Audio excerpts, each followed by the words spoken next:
Talmud Bavli, Tractate Beitzah, page 11a, top of the page, with the words demis akal kit raihu, etc. Their knot becomes worn and untied. Consequently, it is possible that someone took only one of the two pouches. The Mishnah taught that if one designated fledglings inside the nest and found them before the nest, they are prohibited.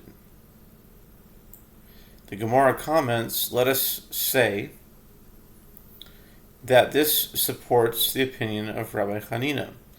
As Rabbi Hanina said, in a case involving a majority and an item that is near, one follows the majority, since doves from the outside world are more numerous than those that one designated. The assumption is that these fledglings are from the majority and therefore they are prohibited.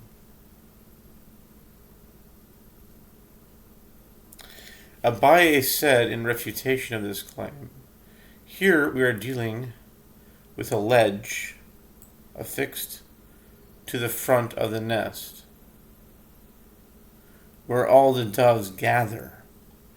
Therefore, the principle pertaining to a majority and an item that is near does not apply to this case. Rava said, here we are dealing with two nests, one above the other. Adjacent nests rather than any two nests. And it is not necessary to state that in the case of one who designated the fledglings in the lower nest, did not designate those in the upper one, and he found fledglings in the lower one, and he did not find fledglings in the upper one, that the fledglings are all prohibited. The reason is that we say that these that were in the lower one nest went to the outside world, while these still present have dragged themselves and come down. Rather, even if one designated fledglings in the upper nest and did not designate fledglings in the lower one, and he came and found fledglings in the upper one, and did not find fledglings in the lower one, those in the upper nest are also prohibited. As we say, those that he originally designated went to the outside world, and those in the lower nest must have clutched and climbed. Therefore, there is cause for concern in both of these cases. The Mishnah states that if there are no others, apart from them, they're permitted. The Gemara asks, what are the circumstances? If we say that the Mishnah is dealing with fledglings that are already able to fly, it is possible to say that those that he designated went to the outside world, and the ones that are present are the other ones. Rather, the Mishnah must be referring to fledglings that can only hop from one place to another. However, if it deals with a case where there is another dove nest within 50 cubits, the fledglings might have jumped and come from that nest. And if there is no nest within 50 cubits, it is obvious that they are permitted. For from where could they have come? As Mar Ukva Bar Chama said,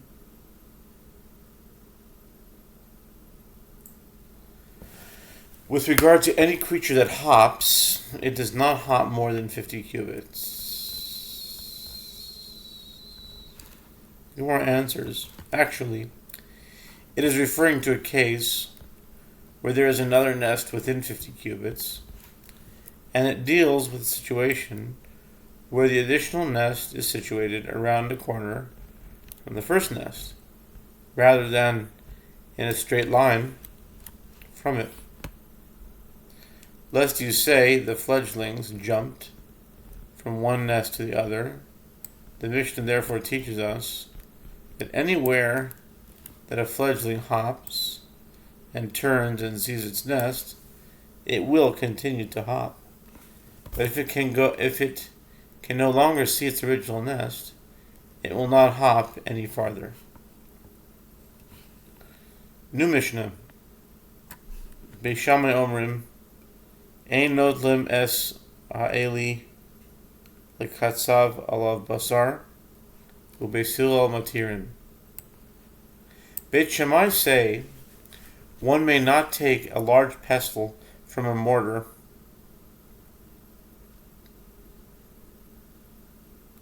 which is normally used for crushing wheat in the preparation of porridge for any other purpose on a festival, for example, to cut meat on it. And Beit Hillel permit this. They permit it.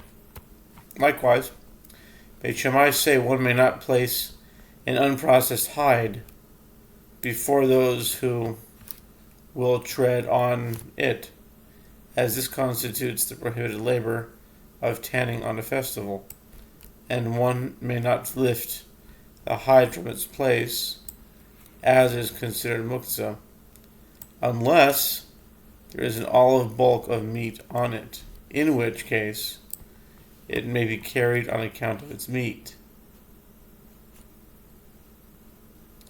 And Beit Hillel permit it in both cases. Gemara. The sage taught a Beitzah, Tana,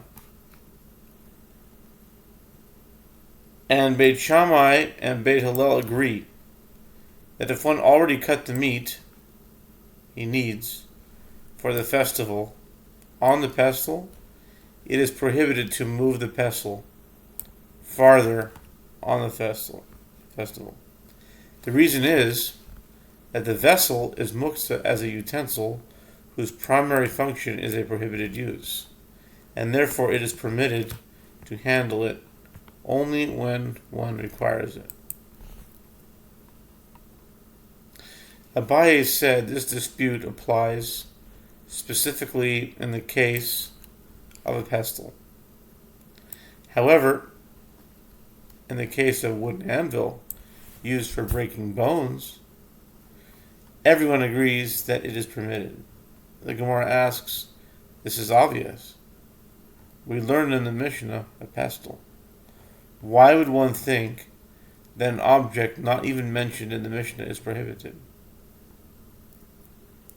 The Gemara answers, Abaye's statement is necessary, lest you say the same is true. In other words, Beit Shammai and Beit Hillel disagree, even with regard to a wooden anvil used for breaking bones. And that which the Mishnah specifically teaches, a pestle, is to convey the far-reaching nature of the opinion of Beit Hillel, that they permitted moving even an object whose primary function is for a prohibited use. Abaye therefore teaches us that Beit Shammai and Beit Hillel did not disagree with regard to a wooden anvil used for breaking bones. Some say a different version of the previous discussion. Abaye said it is necessary to say only, even a new wooden anvil used for breaking bones is also permitted. Lest you say perhaps one will reconsider and not break bones on it, but rather set it aside for a different purpose. Abaye therefore teaches us that this is not a concern. The Gemara asks, and is that so? Are Beit Shammai not concerned about the possibility that one might reconsider? But isn't it taught in the Tosefta and Beitzah 113, that Beit Shammai say, on a festival, one may not lead a butcher with a knife in hand to an animal located far from him, so that he can slaughter it. Nor may one lead an animal to a butcher with a knife, lest he reconsider, in which case he will have handled the knife unnecessarily, which is prohibited. And Beit Hillel say, one may lead them from one to the other, as they are not concerned about unnecessary use of the knife. By the same reasoning, Beit Shammai say, one may not bring spices or a pestle to a mortar, nor a mortar to spices and a pestle, as he might change his mind. And we will have handled these utensils on a festival for no purpose. And Beit Hillel say, one may bring one to the other, as there is no concern that he may reconsider. This shows that Beit Shammai are, in general, concerned that one might reconsider,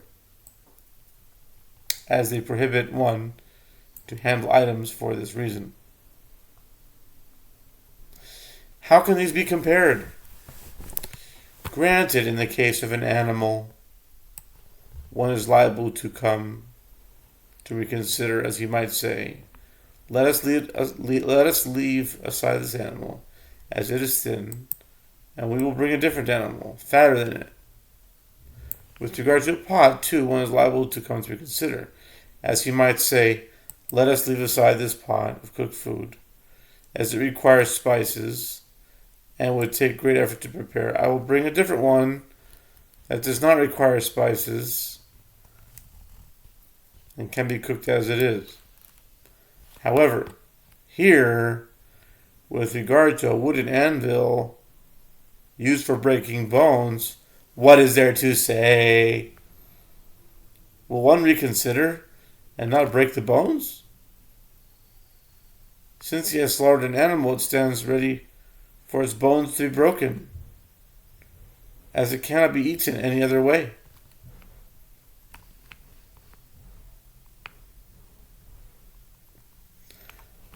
It was taught in the Mishnah that Beit Shammai say, one may not place an unprocessed hide before the one who will tread on it. The sage taught in Tosefta, Beitzah 113. And Beit Shammai and Beit Hillel agree that one may salt meat for roasting on this hide, and there is no concern that some of the salt will fall on the hide, which would be similar to tanning the hide by salting. Abaye said they taught that one may salt meat only for roasting, in which case it is not salted a great deal. However, in the case of meat for a pot, in other words for cooking, the sages did not say that one may salt on the hide, as meat must be well salted on all sides before cooking, and a large amount of salt will inevitably spill onto the hide. The Gemara asks, it is obvious the one may not salt meat. It's obvious that one may not salt meat for cooking in a pot, as we explicitly learned in the Tosefta just cited, for roasting and not for cooking. The Gemara answers, this comes to teach us that even the permission to salt meat for roasting applies only if one does so in the usual manner. However, if one salts in the manner of meat salted to be cooked in a pot, which requires more salt than is necessary for roasting, it is prohibited. Tana Rabbanan, the sages taught On a festival, one may not salt the fats of an animal, which is done so that they will not decompose and emit a foul odor. This is true even if the animal is slaughtered on the festival. One may not turn them over. The fats are unfit for use on the festival, and therefore they are muktzah. They said in the name of Rabbi Yehoshua, one may spread the fats out in the wind on pegs to prevent them from decaying.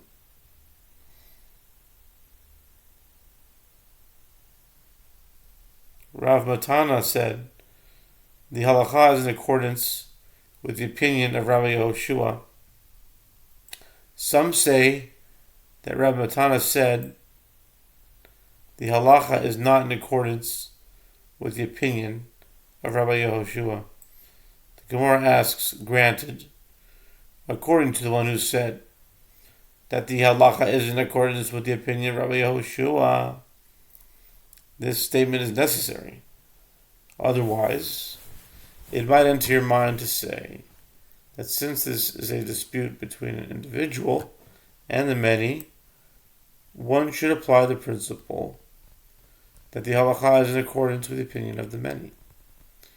Rav Matana therefore teaches us that in this case, the halakha is in accordance with the opinion of the individual. However, according to the one who said that the halacha is not in accordance with the opinion of Rabbi Yehoshua, this is obvious. In a case involving an individual and the many, the halacha is in accordance with the many. The Gemara answers, this ruling is nevertheless necessary, lest you say Rabbi Yehoshua's opinion is more reasonable. For if you do not permit him to air out the fats, he will refrain and not slaughter an animal at all. Rav Matana therefore teaches us that this factor is not taken into consideration. The Gemara asks, and in what way is this case different from placing a hide before those who will tread on it, which Beit Hillel, whose ruling is accepted as halakha, permit for the very reason that if one is not allowed to do so, he will refrain from slaughtering animals.